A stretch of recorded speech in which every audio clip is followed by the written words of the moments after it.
మీరు ఎప్పుడైనా మొగల్తూరు మామిడికాయలు అయితే టేస్ట్ చేశారా? చేయకపోతే ఒక్కసారి అయితే టేస్ట్ చేయండి, నిజంగా టేస్ట్ అయితే అదిరిపోతుంది. మేము విజిట్ చేసింది ఒక నార్మల్ మ్యాంగో ఫామ్ కాదు, మన మొగల్తూరులో ఒక హిస్టరీ అని చెప్పుకోవచ్చు. ఇక్కడ ఒక 200 years నుంచి మ్యాంగో ట్రీస్ అయితే ఉన్నాయి. ఈ మ్యాంగోస్ ని టేస్ట్ చేస్తే మీ అందరికి కూడా అర్థమవుతుంది మన మొగల్తూరు మ్యాంగోస్ కి ఎంత క్రేజ్ ఉందో. వీళ్ళ ఫామ్ లో చాలా అంటే చాలా వెరైటీస్ ఆఫ్ మ్యాంగోస్ అయితే దొరుకుతాయి.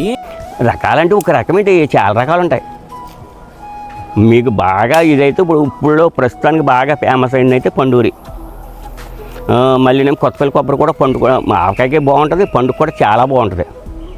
తర్వాత బంగినమెల్లి, తర్వాత చెరుకు రసం, ఇంక కాకుండా ఇంకా రకాలన్నీ బోల్డ్ ఉంటాయి. అంటే అన్ని రకాలు కూడా మనం చెప్పలేం.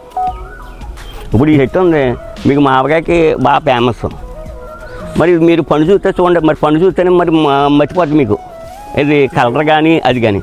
మరి అది తించుడు పులుపు సిచ్చు అలాగే ఒక్కొక్క కాయ ఉంటుంది, ఇంతే కాయ ఉంటుంది. అది మీరు చూస్తాకేమో మనకు పెద్ద ఇదిగా ఉండదు, మరి అది టేస్ట్ అదిరిపోద్ది. అలాగా సోనరాక ఒకటి, ఇలాగ చాలా రకాలు ఉన్నాయి మనకి టేస్టీగా ఉండి. అంటే వీళ్ళ ఫామ్ లో ఎలాంటి కెమికల్స్ కూడా యూజ్ చేయరు, ప్యూర్ గా నేచురల్ వేలో పెంచిన ఒరిజినల్ మ్యాంగోస్ ఇవి. వీళ్ళ దగ్గర పికిల్ మ్యాంగోస్ కూడా అవైలబుల్ గా ఉన్నాయి. మీరు కూడా ఆర్డర్ చేసుకోవాలంటే స్క్రీన్ మీద ఉన్న నెంబర్ కి అయితే ఒకసారి కాల్ అయితే చేయండి. వీళ్ళ మ్యాంగోస్ అయితే మన ఏపీ అండ్ తెలంగాణ అయితే డెలివరీ కూడా ఇస్తున్నారు. ఇలాంటి మంచి మంచి వీడియోస్ కోసం ది మోహిత్ వైబ్స్ అయితే తప్పకుండా ఫాలో అయ్యి ఉండండి.